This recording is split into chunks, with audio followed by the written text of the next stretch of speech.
de las provincias también existen. Este es un año muy importante para el desarrollo de la provincia y del país.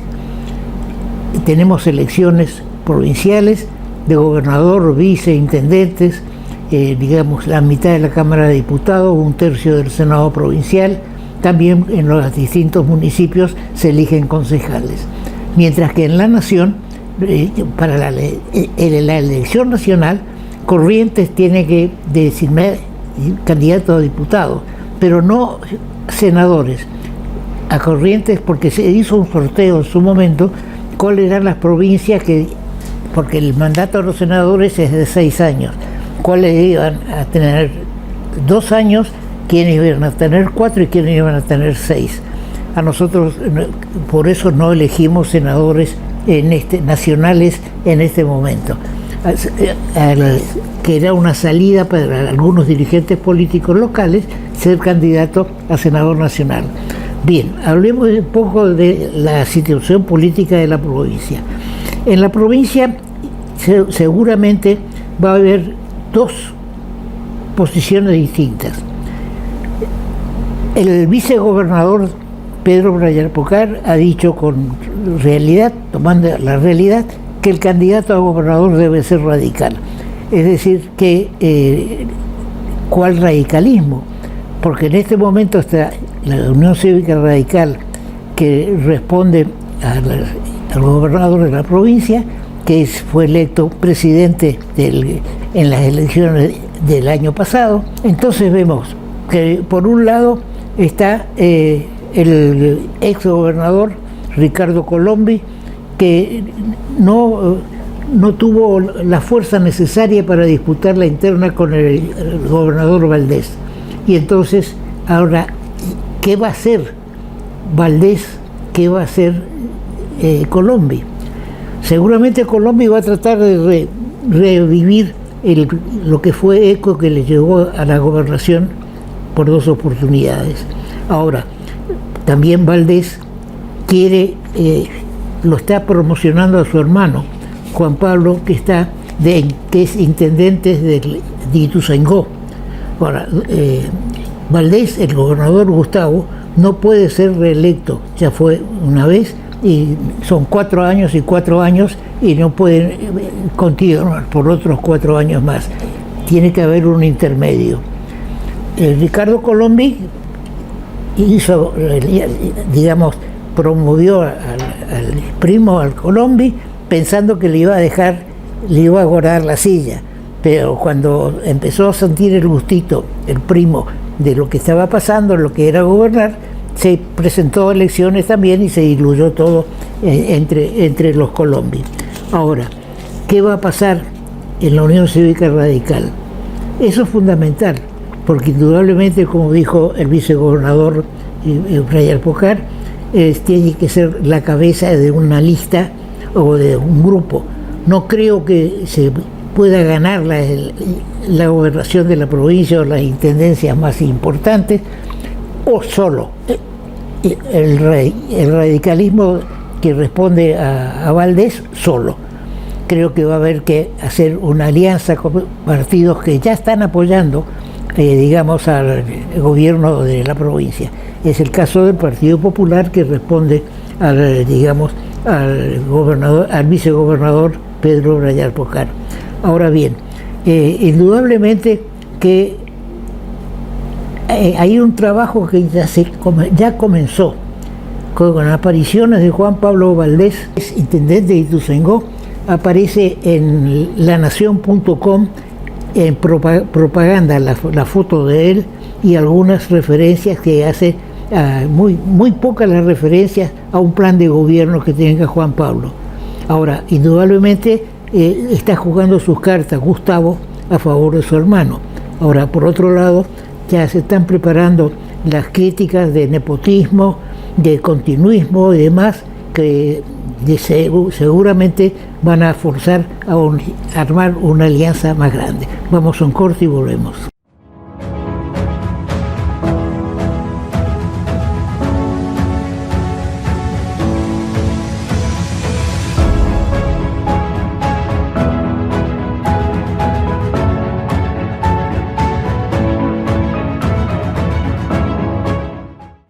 Ahora comunicarte con la MUNI es más fácil. Llama al 147. Sumamos una nueva línea de atención telefónica directa y gratuita las 24 horas. Podés realizar todo tipo de reclamos sobre servicios municipales, consultas, asesoramiento de gestiones y trámites. También podés requerir info de eventos, turismo y más. Hola, somos el Servicio de Atención Ciudadana de la Municipalidad de Corrientes. ¿En qué te podemos ayudar? Línea 147. Estamos cerca tuyo. Municipalidad de Corrientes.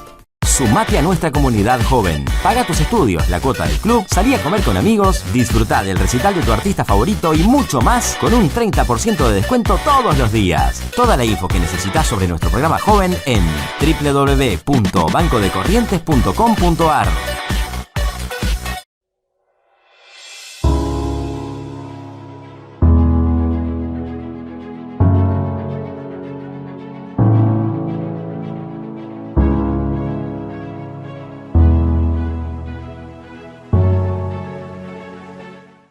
Una vez más nos acompaña el ingeniero Benicio Simula, que es un entendido, alguien que entiende el tema del transporte, porque él nos va a hablar de la hidrovía, nos va a hablar del segundo puente y nos va a hablar de las licitaciones de las rutas nacionales, de la 12 y la 14, que son las que nos interesan como correntinos. Bienvenido, Benicio. ¿Qué tal? Un gusto, gracias Bien. por invitarme. ¿Cómo está el tema de la hidrovía? ¿Sigue la impugnación? Bueno, un conjunto de sectores, entre ellos las empresas, una belga y otra holandesa, que no es la que actualmente está haciendo el trabajo de dragado, hicieron una presentación ante la justicia porque es muy evidente que los pliegos están dirigidos a Allende Null, que es la actual empresa que está prestando los servicios en la hidrovía. Lamentablemente la justicia lo desestimó, así que esto sigue adelante y realmente hay mucha incógnita. Lo que sí, no entiendo cómo otros afectados o supuestos afectados hacia el futuro no están diciendo nada, entre ellos los interesados de la República del Paraguay, que después de la Argentina son los que movilizan más cargas a través de la hidrovía. El tema fundamental es que, indudablemente, si hay una sola empresa al cual está dirigida para que gane esta licitación, prácticamente es un proceso muy parecido al que nosotros nos escandalizamos, que fue el de Lázaro Báez, cuando las licitaciones estaban dirigidas a su empresa. Y el riesgo fundamental es que puede presentar un valor de peaje que afecte al costo de los fletes, no solamente de la Argentina, sino del Paraguay. ¿Quién termina siendo afectado? Y fundamentalmente el productor, porque los productos se pagan por el sistema FOB, o sea, costado de buque. Entonces, el que compra la carga, supongamos un consignatario chino, le va a decir, bueno, yo le pago todo al costado de las terminales de cargas de Timbúes en Rosario. El productor tiene que descontar todo hacia atrás, tiene que descontar el valor del flete. Nosotros hemos calculado en su momento que solamente el Chaco está pagando alrededor de, o perdiendo, si preferimos, por el valor de los fletes, alrededor de 100 millones de dólares por año. Todo NEA, o sea, incluido Corrientes, Misiones, Formosa, Chaco, Jujuy, Santiago del Estero y Salta, más o menos perdemos 500 millones de dólares por año en flete. Fíjese, el costo del transporte. De más, o sea, si tuviésemos un sistema de transporte eficiente que permita bajar los fletes, esto es lo que le quedaría a toda la región. Fíjese que un tema que ahora vamos a conversar. Hace 30 años estamos gestionando un puente que, según el último reporte, estaría saliendo alrededor de 720 millones de dólares. O sea, cada año y pocos meses, todo el norte argentino está perdiendo el valor del segundo puente Chaco Corrientes, para que comparemos lo que significa esto. Si estos 500 millones de dólares quedarían en la región, se mueven en nuestras provincias. ¿Y esto va en qué? En un flete deficiente. En un flete, que sé que también es un tema interesante, posiblemente este año sea mayor al del año pasado. ¿Por qué? Porque durante todo un año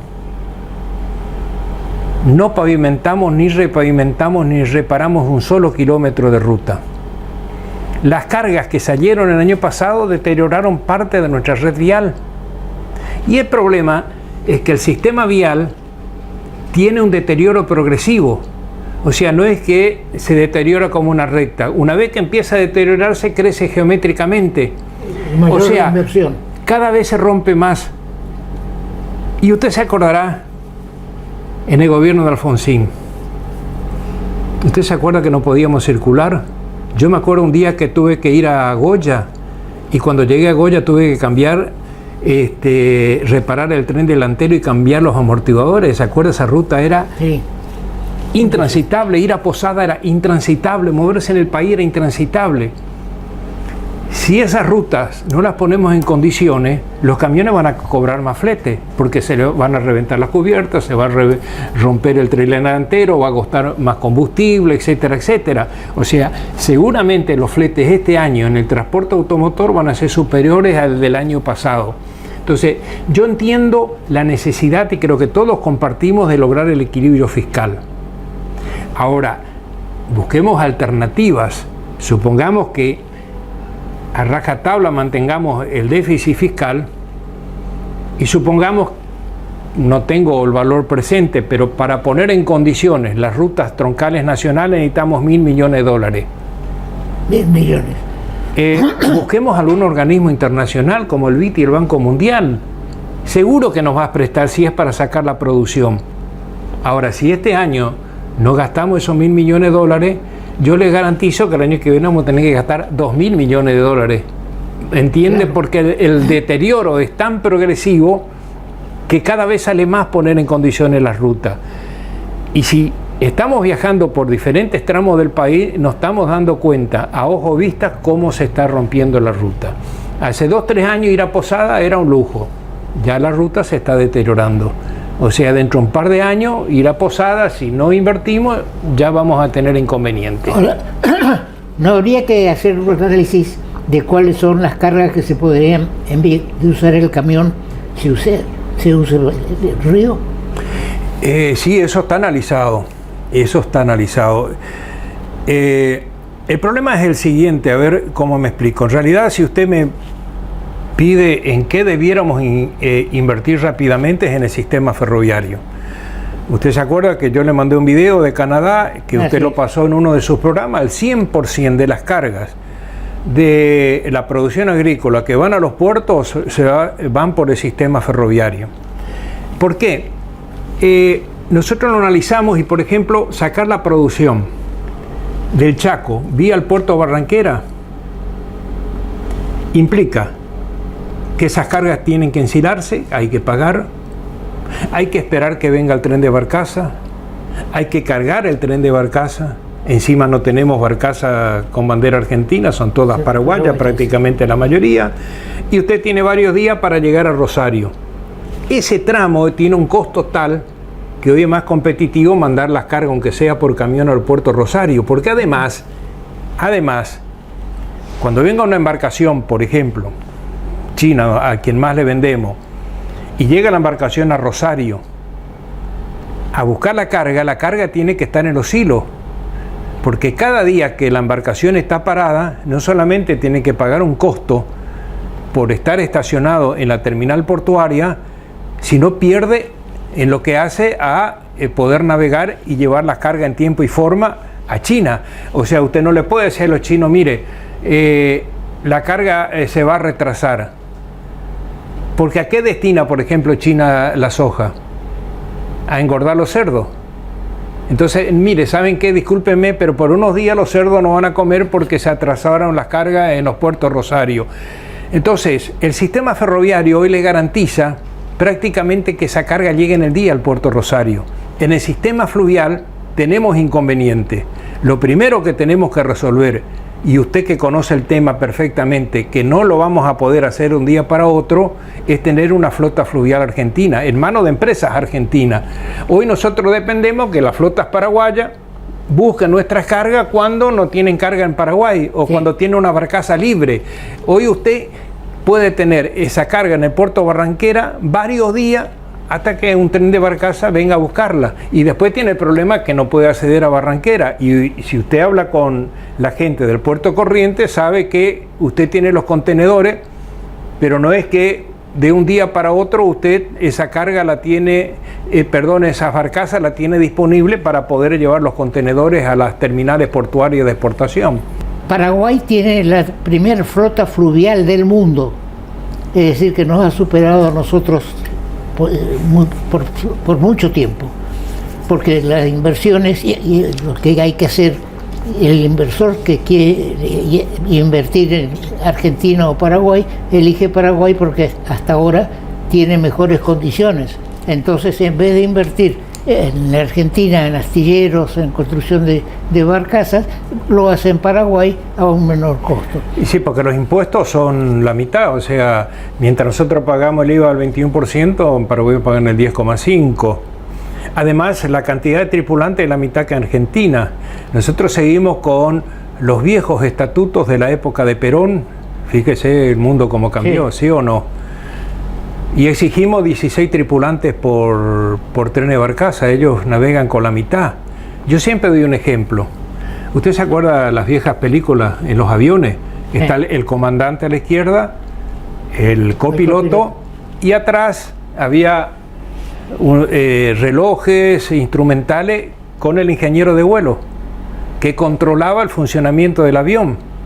Este señor no está más, porque esta función la cumplen las computadoras que tiene a bordo del avión.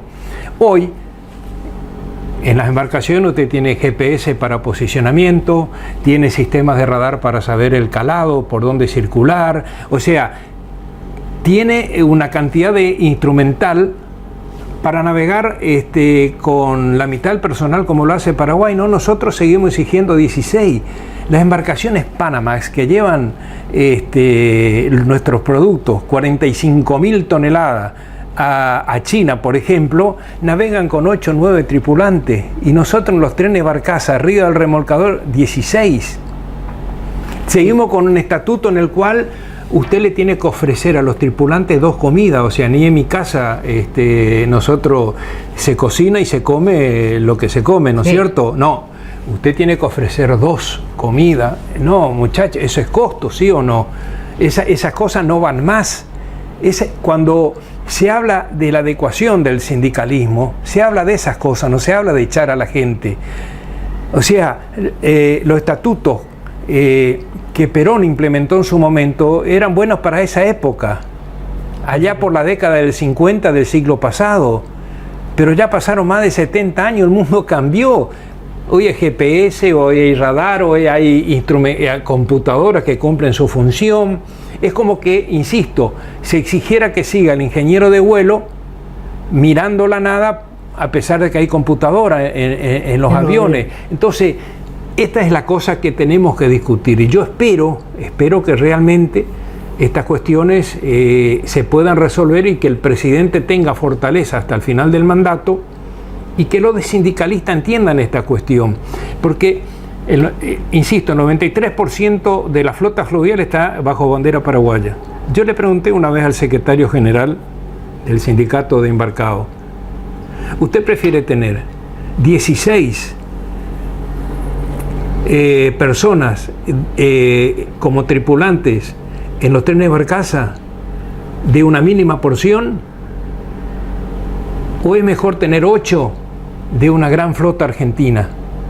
O sea, lo que usted está haciendo es matando a la gallina a los huevos de oro, y así nunca vamos a tener una flota. Usted como empresario, ¿qué va a poner una flota acá si no cambiamos esas condiciones? Por eso digo, volviendo a su pregunta, hoy creo que, aparte de la hidrovía, Argentina tiene que invertir en rutas, por lo menos en reparar y poner en condiciones las actuales, y volver a tener un buen sistema ferroviario, ¿no? Yo me pregunto cómo puede ser que a principios del siglo pasado éramos el tercer país en el mundo en red ferroviaria y tenemos 47.000 kilómetros. Hoy no creo que estén funcionando 10.000 y alguna pésimamente. Sí. Yo no sé por qué se abandonó el ferrocarril. era una cuestión importante. Bueno, yo le explico. Este es un tema que nosotros damos en la cátedra. Fue el propio sindicalismo. Este sindicalismo que prácticamente estaba llevando a la quiebra Aerolíneas Argentinas, fue el mismo sindicalismo que quebró al sistema ferroviario. Había 4 sindicatos: conductores, señaleros, los que reparaban las vías y los que estaban en las formaciones. Cuando arreglaban los conductores, paraban esto. Cuando arreglaban esto, paraban los otros. Cuando paraban esto, paraban los otros. Usted se acuerda que Frondizi tuvo un paro de casi 6 meses. 6 meses estuvo parado el sistema ferroviario. Yo me acuerdo, mi suegro tenía un gran negocio en Resistencia, mayorista, y la carga le llegaba por ferrocarril. El tema era, había tanta irresponsabilidad que a veces el vagón que él contrataba quedaba por el camino. Hoy es fácil saber dónde quedó un vagón, pero en esa época había que ver dónde quedó. Entre Reconquista y Resistencia no había pavimento. Cuando se terminó, la estación ferroviaria de Resistencia era un mundo de gente moviéndose. Cuando se terminó el tramo de pavimento entre Reconquista y Buenos Aires, murió el sistema ferroviario en el Chaco. La gente dijo, no, ahora me voy en camión, porque los propios sindicatos no se pusieron la camiseta de decir, señores, vamos a lograr una empresa eficiente, porque los paros terminan afectando. Y es lo que estábamos al borde de Aerolínea Argentina. Yo creo que si el conflicto seguía un tiempo más, el presidente cerraba Aerolínea, porque no tenía razón de ser. No tenía razón de ser. Ahora, es posible que con esta nueva ola de privatización se mejore todo el sistema, porque directamente el peaje lo van a cobrar las empresas que hacen en la ruta o que hacen la hidrovía, ¿no? Sí, el peaje se paga por tonelaje de peso muerto, o sea, el transporte total de cargas que lleva la embarcación, y obviamente lo termina cobrando el propio concesionario, ¿no es cierto? Y después, bueno, de eso pagará el impuesto y el canon al gobierno nacional. Ahora, también el tema de volviendo a la hidrovía, el tema de la bocina hidroeléctrica es un problema para la navegación. No, todo el mundo hay obras hidroeléctricas. El Mississippi tiene esclusas por todo lado. Usted navega el Rin y el Danubio, yo lo he conocido personalmente, inclusive a través de esclusas conectaron el Rin con el Danubio, tiene esclusas por todo lado y no hay problemas con el tema de Yacyretá, o sea, las embarcaciones paraguayas pasan perfectamente. El único problema de Yacyretá es que no turbina todo el día. Entonces las embarcaciones tienen que pasar en el momento que se turbine, porque cuando deja de turbinar baja el calado aguas abajo de Yacyretá. Por eso está el proyecto de la presa compensadora Itatí. Yo creo que hay que hacerla en algún momento, porque va a permitir tener un calado constante desde Itatí hasta Ituzaingó. Y además, obviamente, nosotros vamos a necesitar energía, que ese es el otro tema que el gobierno nacional tiene que estar atento, porque todos apostamos que vamos a tener un gran crecimiento en el país y ojalá que crezcamos a las tasas que anuncian. Ahora, si hay un crecimiento del PBI, ¿qué significa? Que va a haber mayor consumo de energía.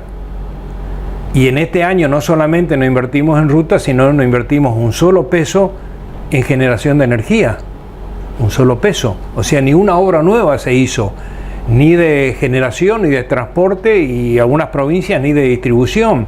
Entonces, si queremos crecer, tenemos que resolver el tema de transporte y tenemos que resolver el tema de energía. Son dos cuestiones fundamentales. Por eso digo, más allá de que Caputo trabaje en lograr mantener en caja el déficit fiscal, alguien tiene que trabajar en decir, señor, está bien, no vamos a usar los recursos nacionales, no vamos a imprimir para, como pasó en el gobierno o en el Ministerio de Massa, que le dieron a la maquinita y así fue con la inflación, pero busquemos recursos externos. Por ejemplo, ¿por qué no la presa compensadora de Itatí lo puede hacer una empresa privada?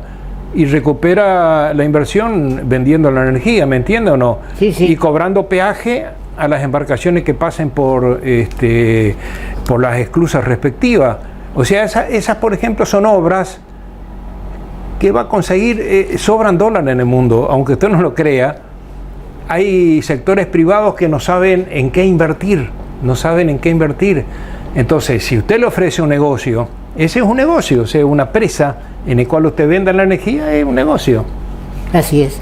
Ahora, el tema del segundo puente, ¿cómo está? Porque abrieron una licitación para... Bueno, el segundo puente, lo que está en marcha es el sistema de precalificación, o sea, que vence en marzo, que es la selección de empresas, ¿no es cierto? O sea, las empresas tienen que presentar la documentación y mostrar que tienen capacidad técnica y capacidad económica para enfrentar la construcción de esa obra.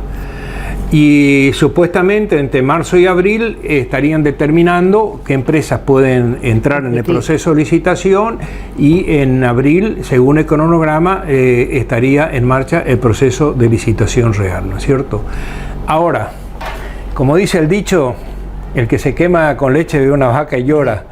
Nosotros que tuvimos la función pública y que iniciamos este trabajo en la tecnológica hace 30 años que nos estamos quemando con la leche, así que cada vez que hacemos este anuncio, usted se acuerda que cuando asumió Macri, ¿cuál fue el primer viaje que hizo? En diciembre, vino a Corrientes y anunció la ejecución del puente. Todos aplaudimos, contentos, la primera obra que anunció Macri, y bueno, terminamos sin la ejecución del puente, ¿no? Ahora, en este tema, yo señalo lo que ya había dicho en un canal colega suyo en el Chaco. Los funcionarios no tienen que dormirse, y yo no los veo que se estén moviendo, porque acá hay una obra que tiene la misma prioridad que el segundo puente Chaco Corrientes, que es el puente Santa Fe Paraná. El túnel está saturado, tiene un montón de inconvenientes también, están en la misma problemática que los nuestros. En lugar de tener un puente, tienen un túnel. El gobernador de Entre Ríos tiene una relación muy estrecha con el gobierno nacional. Santa Fe es una provincia importante, o sea, no sea que, como en el juego de las damas, nos soplen la dama y nosotros perdamos esto. Entonces yo aconsejo lo que ya dije varias veces en su programa: revitalicemos la Judipro, que fue institucionalizado por Romero Feri como gobernador de Corrientes y Rosas en el Chaco, donde los dos ministros de Obras Públicas se ocupaban de la gestión para tratar de no perder de vista que realmente esta licitación termine completándose y asegurándose que los recursos vengan a este puente y no nos soplen la dama y los recursos vayan al puente Paraná-Santa Fe. Claro, y el año... ¿Sabe por qué nadie le regala plata? Y si alguien se entera de que hay posibilidad de hacer, porque la mitad de la obra la financia el BID, va a decir, esperaba. ¿Sabe qué? Yo en Entre Ríos, la suma Entre Ríos y Santa Fe, tengo más votos que Chaco y Corrientes. Eso es lo que le estaba por decir, que en este año electoral seguramente le van a dar prioridad a las provincias donde hay más votantes, ¿no es cierto? Bueno, acá por lo menos empezaron supuestamente, esperemos que también terminen, la autovía de la Ruta 12, ¿no? Pero por eso lo que digo es, mire, es lindo estar en un sillón,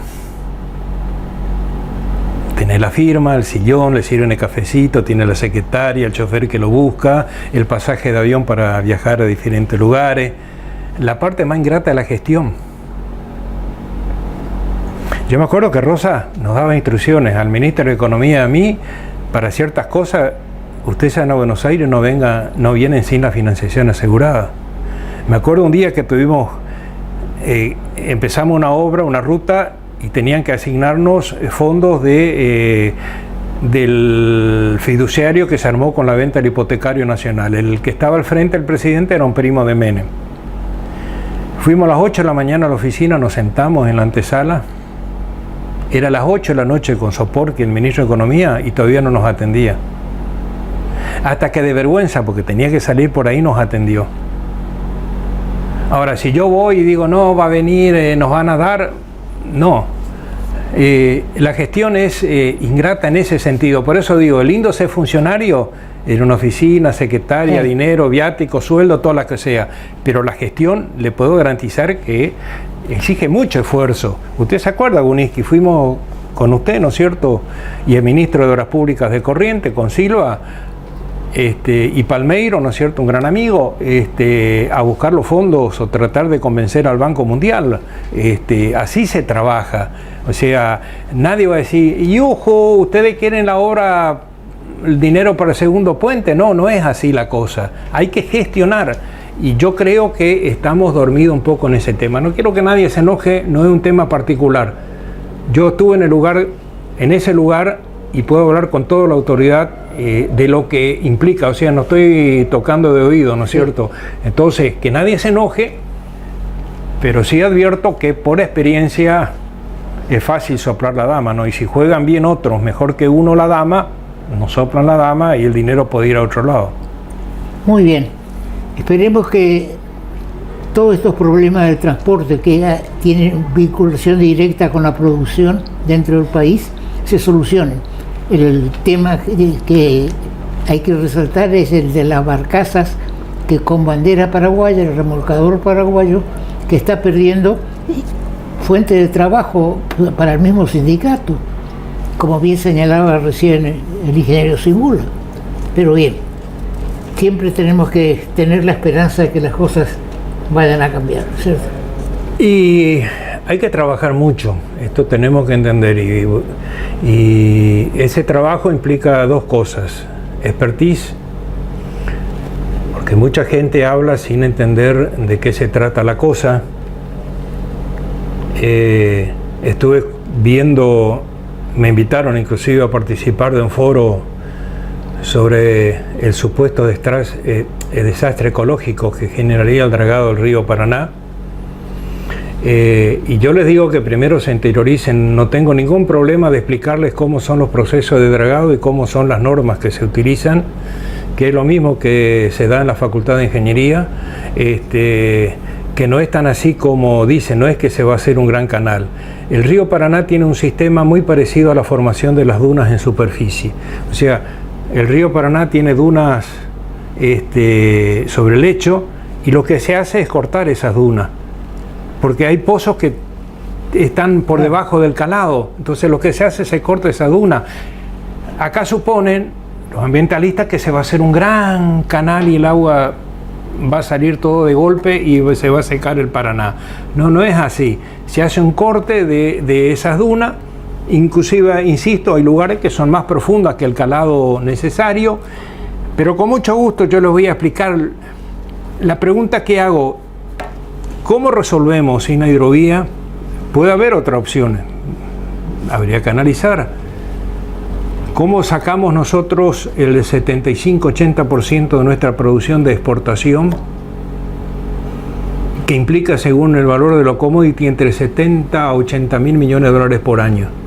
Porque muchos de los que se oponen a la hidrovía seguramente habrán usado algunos reales y algunos dólares para ir a Brasil ahora. ¿De dónde creen que va a venir esos dólares? ¿Del aire?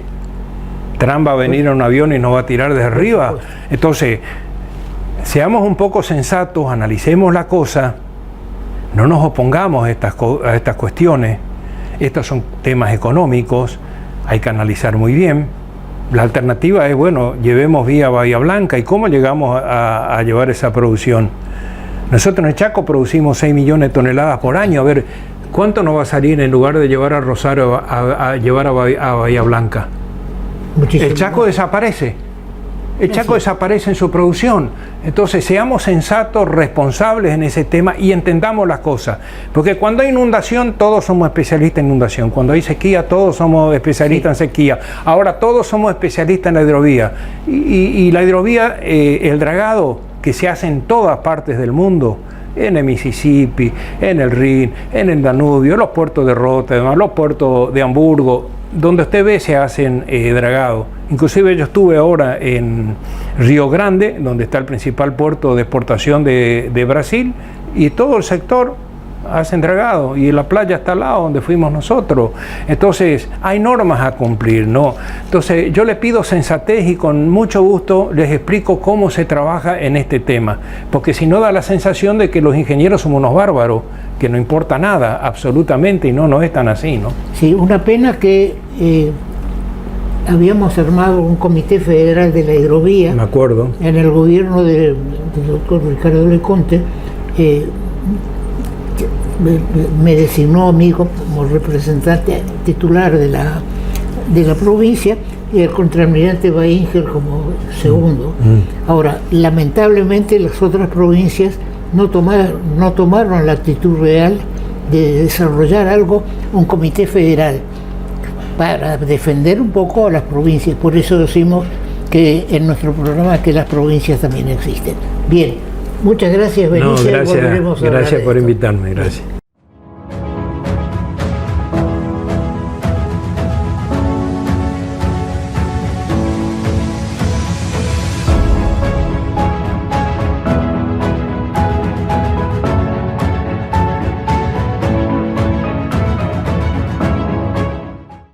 Ahora comunicarte con la MUNI es más fácil. Llama al 147. Sumamos una nueva línea de atención telefónica directa y gratuita las 24 horas. Podés realizar todo tipo de reclamos sobre servicios municipales, consultas, asesoramiento de gestiones y trámites. También podés requerir info de eventos, turismo y más. Hola, somos el Servicio de Atención Ciudadana de la Municipalidad de Corrientes. ¿En qué te podemos ayudar? Línea 147. Estamos cerca tuyo. Municipalidad de Corrientes. Sumate a nuestra comunidad joven. Paga tus estudios, la cuota del club, salí a comer con amigos, disfrutá del recital de tu artista favorito y mucho más con un 30% de descuento todos los días. Toda la info que necesitas sobre nuestro programa joven en www.bancodecorrientes.com.ar.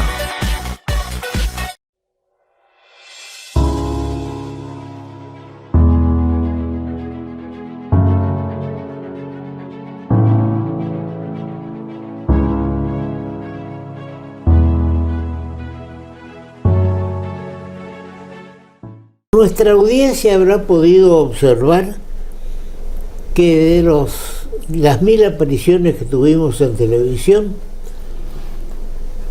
digamos que un 30% o más tal vez han sido dedicadas al tratamiento de la hidrovía. Y en los últimos tiempos aún más, una y otra vez, y los hemos cansado tratando el tema de la hidrovía.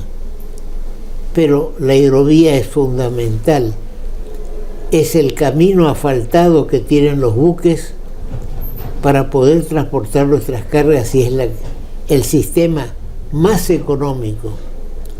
Por eso tenemos con nosotros al doctor Adolfo Escobar Damos, que actualmente es director de Transporte Fluvial y Puertos de la provincia. Y también nos acompaña en este reportaje el doctor Marcelo Falcioni, que ya más que un invitado de nuestro programa pasa a ser un coequiper en temas vinculados con él, que fue ministro de Obras Públicas de la provincia. Bienvenido, Adolfo. Un placer. ¿Cómo te podemos presentar ante la opinión pública? Hasta la opinión de nuestro programa. Sos abogado, has tenido otros cargos. ¿Por qué no nos haces una síntesis de los cargos que has desempeñado? Sí, yo antes del cargo actual que hoy detento fui jefe del Distrito Paraná Superior de la Dirección Nacional de Vías Navegables. Paralelamente también conformamos en su momento, pasado ese tiempo, ahora en estos últimos años, por decisión del gobernador Gustavo Valdés, estuve dentro del Consejo Federal de Hidrovía y también en un ente que se disolvió hace un par de meses, que era el ECOVINA, que era el Ente Nacional de Gestión y Control de la Vía Navegable.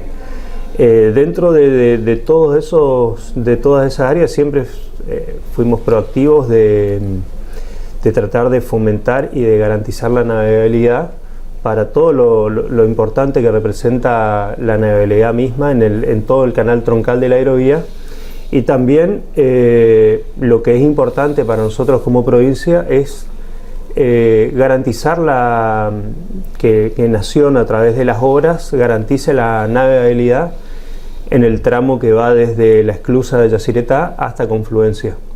Ese tramo para nosotros es fundamental y más que importante, por el hecho de que va a acompañar el desarrollo productivo del puerto de Ituzaingó, que es un puerto que está próximo a inaugurarse y estar operativo.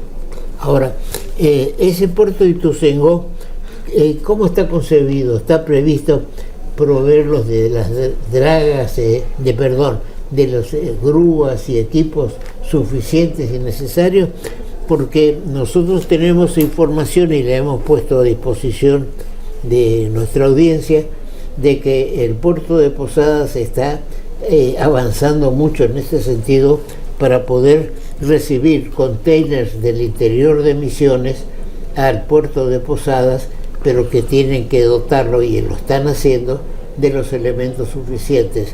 Ahora, ¿qué se estima del puerto de Ituzaingó?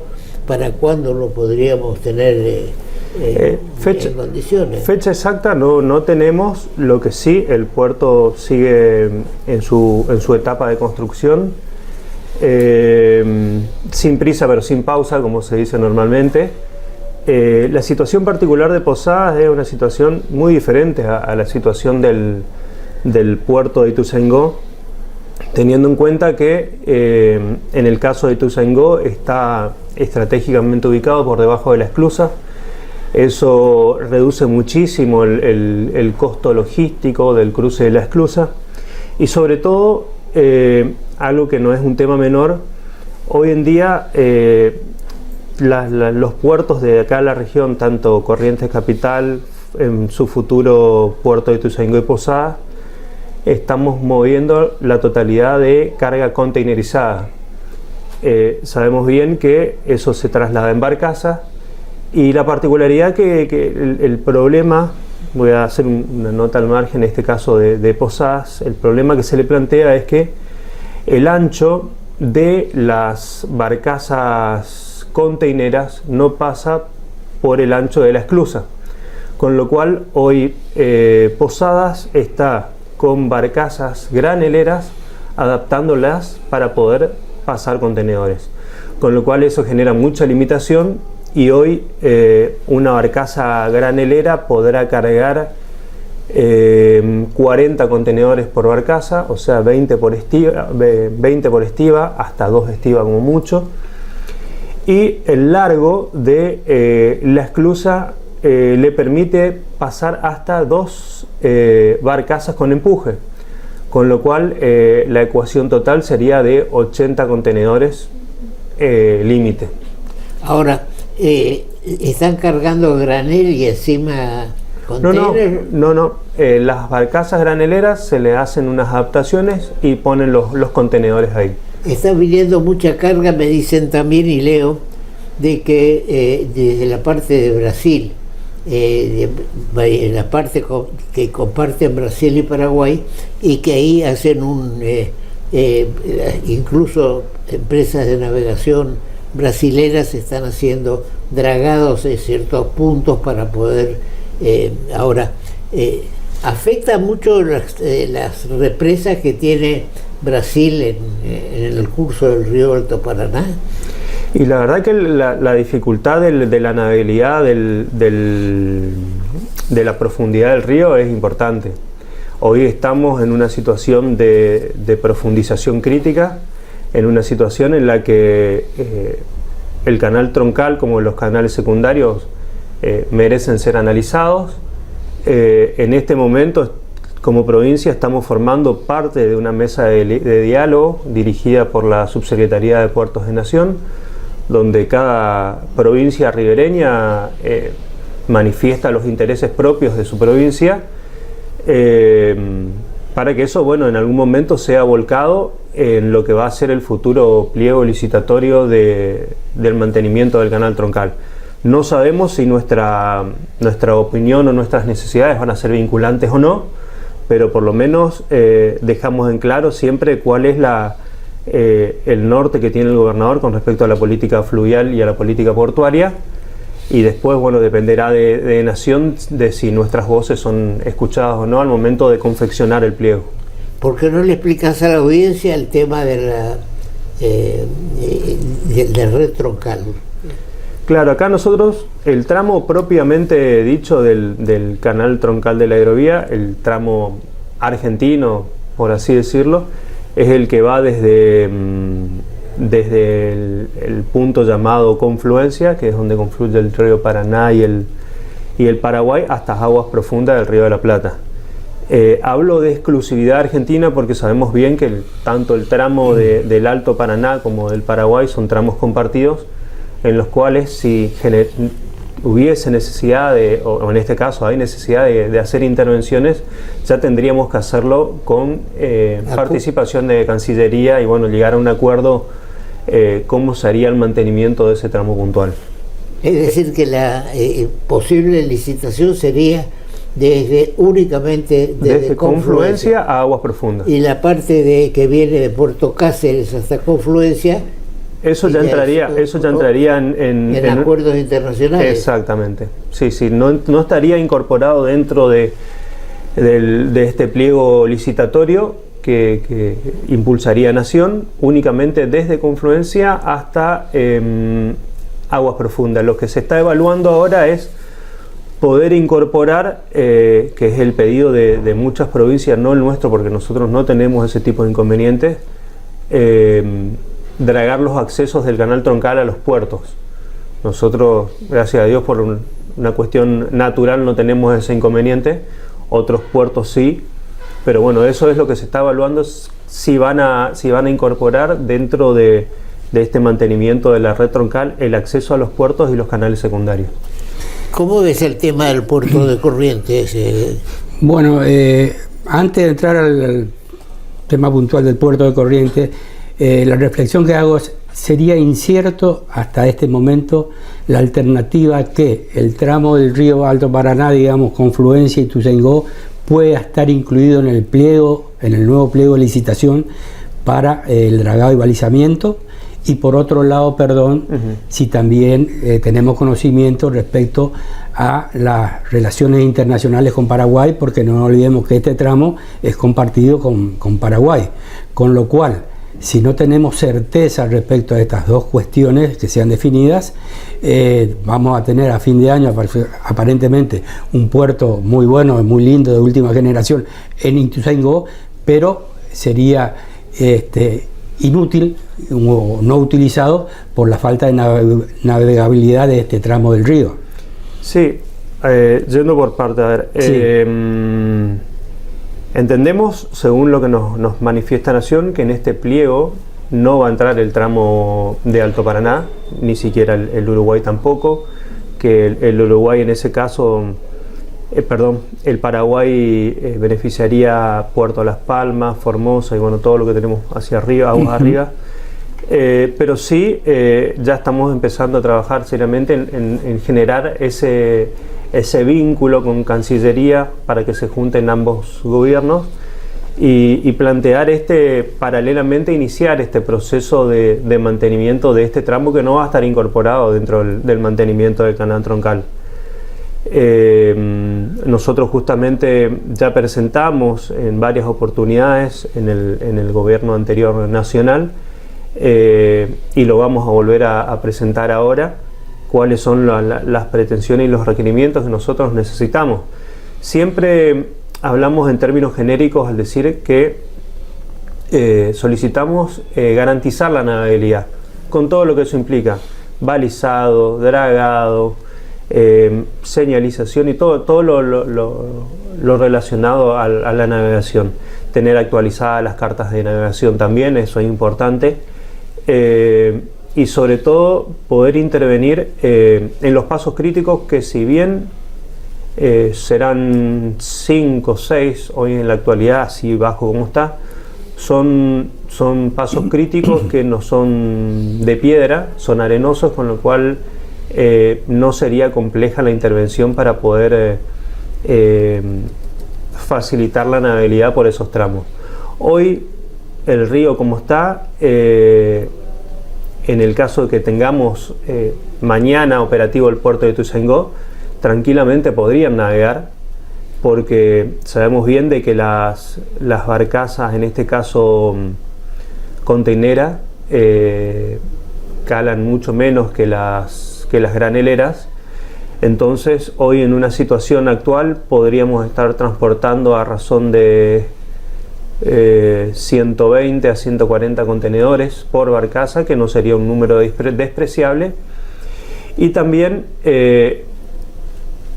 hablando por ahí de otro tema, eso es lo que se apunta con el puerto de Corrientes, capital, que no desaparecería con la puesta en funcionamiento del puerto de Ituzaingó, ya que se complementaría la carga de la barcaza en el puerto de acá de la ciudad capital, para poder tener un volumen para transitar ya cómodamente en el canal troncal. Yo quería una interpretación sobre el puerto de Corrientes, porque la información es que el puerto de Corrientes es el ideal, pero que tiene problemas por el acceso y demás. Ahora el puerto está de Corrientes, dentro de la ruta troncal, el puerto de Corrientes. Exacto. Dos cuestiones, ¿no?, respecto al puerto de Corrientes. En este momento tenemos noticia o conocimiento, supongo que sí, del estado de la infraestructura edilicia, por decir así, de los playones, porque en una oportunidad de haber tenido una bajante como esta que estamos sufriendo ahora, se supo o se pudo acceder a la parte de abajo del puerto por gente, funcionaria de vialidad provincial, sí. Y habían dado un informe bastante crítico respecto al estado de situación, que imponían una reparación o una asistencia técnica a la estructura del puerto. No sé cómo quedó eso, si se llegó a concretar, si el puerto está seguro o no, más aún hoy con el flujo de carga que está soportando. Claro, el puerto, la situación del puerto de la ciudad de Corrientes cambió muy rápidamente. Hace 3 meses atrás, prácticamente, estábamos viendo qué utilidad darle al espacio, si mutábamos a un puerto turístico o le dábamos alguna utilidad. Es más, en esa oportunidad, primeramente se abrió la posibilidad de hacer en ese momento la feria de arte Arteco. Sí. Entonces, bueno, para darle una utilidad pública y que la gente tenga acceso y también conozca lo que fue el puerto en su momento, se planteó esa posibilidad. Producto de la visita del señor gobernador a Ginebra, la situación cambió raudamente. Un puerto que no tenía volumen, porque en realidad siempre el puerto últimamente venía moviendo a razón de 5 a 8 o 10 contenedores mes, que eran Palo Santo con destino China, pero que únicamente salían de forma terrestre. O sea, en el puerto se hacía el consolidado o desconsolidado de los contenedores, y de ahí se subían al camión que iban a algún puerto a salir al mundo. Rápidamente hubo que poner el puerto en condiciones, un puerto que, teniendo en cuenta el volumen de carga que proyectaba y la frecuencia con la que íbamos a tener las barcazas, era necesario contar con una plazoleta fiscal, que hasta ese momento no teníamos. Entonces, bueno, le planteamos todas estas necesidades al gobernador, con lo cual no dudó y nos impulsó a que trabajemos para que la situación y la cadena logística portuaria esté acorde a las situaciones que se presentaban. Hoy tenemos una plazoleta fiscal provincial, única en la región, porque sabemos bien que la otra plazoleta fiscal es la de la misma empresa Contimber, que es la exportadora, que es privada. Y después en Libre hay otra, en Paso a los Libres hay otra plazoleta fiscal, pero son privadas. Esta es la única que hay en la región. Siguiendo esa línea de idea, bueno, hace 2 meses aproximadamente llegó el primer convoy con contenedores vacíos para posicionarlos acá en el puerto. siempre esa fue la figurita difícil, el poder disponer de vacíos acá, porque bueno, la economía global implicaba de que otros puertos con volúmenes que nosotros no representábamos hasta ese momento lo tengan. En ese momento dejaron 166 contenedores en la primera parada del buque acá. A los 20 días llegaron los 200 vacíos más, y ahí recién se inició la cadena de exportación.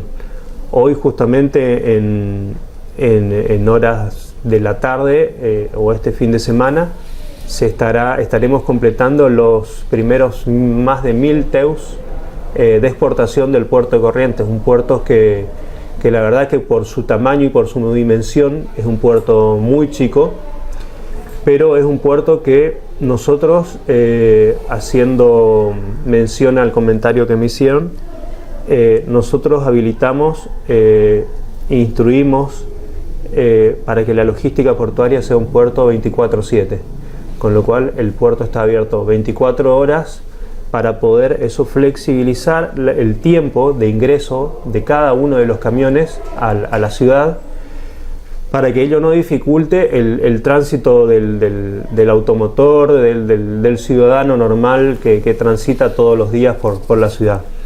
Hoy estamos con un rango de ingreso aproximadamente de cada una hora, está ingresando, hora y media, está ingresando un camión de la planta, y generalmente se cruzan el camión que ingresa con el contenedor lleno hacia el puerto, con el contenedor que sale con el vacío. Con el vacío se cruzan alrededor del Águila o el aeropuerto, con lo cual difícilmente hayan dos camiones dentro de la ciudad. De todas maneras, si bien no es problema del puerto, lo involucra, es más bien, se me ocurre, problema municipal, el tránsito de estos camiones por las avenidas que no están preparadas para soportar el peso de los mismos, aún sobre todo cargados. Tengo entendido que el trayecto es Costanera, donde también por otro lado tengo entendido que la municipalidad no tiene habilitado el tránsito pesado, engancha luego con Poncho Verde, que es una avenida que está construida sobre un arroyo que cruza la ciudad, para luego tomar Armenia. Una cosa es la avenida 3 de Abril, Independencia, que fue construida y preparada justamente para el tránsito pesado. Estas avenidas son viejas, ya han sufrido con el tránsito normal de la ciudad. Poncho Verde ha sufrido connotaciones de debilidad en cuanto al peso que por allí se desplaza. Yo creo que con estos camiones cargados, sobre todo cuando vienen, ¿no es cierto?, con madera, no estarían en condiciones. Que la municipalidad hoy por hoy esté, no sé, haciendo una vista al costado, tengo mis dudas. No, vista al costado para nada está haciendo. Nosotros tuvimos reunión con el intendente y con el secretario de transporte. Esto no es una tarea al azar. Esta tarea de ingreso de camiones fue claramente planificada. Haciendo una corrección a la mención, ningún camión ingresa por Avenida Costanera, ninguno. Vienen por Ruta 12, ingresan en el Águila, Avenida Libertad, pasan sí por Poncho Verde, pero... ¿Y en Poncho Verde qué toman? Poncho Verde toman Vera hasta el puerto. Eso es Costanera. No Claro, me estoy refiriendo a la costanera tradicional en la sur. La costanera empieza para mí en el Parque Mitre y de ahí llegan al puerto. Claro, a ver, el análisis de los camiones, la situación puntual, ahora hay mayor frecuencia, pero siempre hubo con movimiento. En su momento fueron los camiones con carbón en su momento, años atrás, cuando el carbón del Chaco salía por Corrientes. Después, por una cuestión de restricción reglamentaria, el gobernador en su momento decidió que el carbón del Chaco sale por Chaco, pero siempre hubo el movimiento. Y el tonelaje de la carga, tanto que ingresa como la que egresa, no sería mayor problema, está dentro de los parámetros normales. Ahora, el tema del puerto de Corrientes, yo pienso en la parte de hormigón, digamos, que está preparado para los barcos pasajeros y algún buque motor, no para el tránsito de contenedores. Ahora, se regula la permanencia de camiones sobre la parte del puerto, la plataforma del puerto, para no acumular 5, que es el peso muy grande. Claro, lo que ahora, como verán, nosotros tenemos en zona de plazoleta fiscal, que está dentro de la zona primaria aduanera, hasta cuarta estiva de contenedores. ¿Cuánto? 4 contenedores encimados. Eso no genera ningún problema porque eso no está sobre el frente de muelle. Sí, claramente hay en algunos sectores donde el pavimento lo estamos interviniendo a través de Vialidad Nacional para generarle una especie de refuerzo, porque originariamente era un puerto que en 1950 movía bulto, donde todavía los contenedores no existían, claro, donde las máquinas que hoy generan el posicionamiento de contenedores, que son los Rick-Stacker, no existían. Entonces eso hizo de que nosotros, un puerto que está adaptado para carga de otro tipo, hoy lo tengamos que tener para este tipo de carga y estos volúmenes que como yo dije muchas veces, es un volumen que nunca se movió desde la creación del puerto. Esto todos los meses, que en realidad no son todos los meses, sino que, digo todos los meses porque originariamente se planteaba de que los convoy vengan cada 30, 45 días. Hoy estamos con una frecuencia de convoy en menos de 2 meses, de cada 14 días, muevan significante volumen, y la verdad que el puerto está a la altura de las circunstancias, con algunos detalles que estamos interviniendo. Está en condiciones, incluso eso se puede limitar la entrada también para no, si me dices de 4, digamos ahí. Yo quiero plantear una cuestión. El puerto de Ituzaingó puede tener un gran volumen de trabajo. ¿Por qué? Porque está solo a 90 kilómetros del puerto de Posadas. Y si el puerto de Posadas, no hablemos de la carga que pueda venir de Paraguay o demás, si el puerto de Posadas está recibiendo camiones que vienen con producción de Misiones y tal vez alguna de Corrientes, pero está a 90 kilómetros del puerto de Ituzaingó, aguas abajo de la represa, lo que significa un menor costo, una mayor agilidad, y entonces el camión que viene cargado con productos de Misiones, en vez de quedarse en Posadas, quedaría en Ituzaingó, que está a 90 kilómetros, que no es nada, en un par de horas un camión no circula. Ahora, para eso hay que tener el puerto de Ituzaingó en condiciones en cuanto a poder levantar contenedores, digamos, completos, llenos, ¿no es cierto? Tanto para la maderera de Virasoro como para la que pueda venir.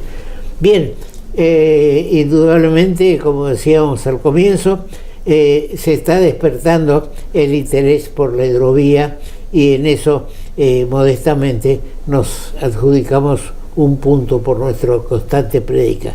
Le agradecemos al doctor Escobar que nos haya ilustrado sobre este tema. Hay mucho que hablar, pero el programa de televisión tiene sus tiempos y tampoco queremos cansar a quien nos está mirando. Muchas gracias. Un placer, por favor. Y gracias a mi equipo.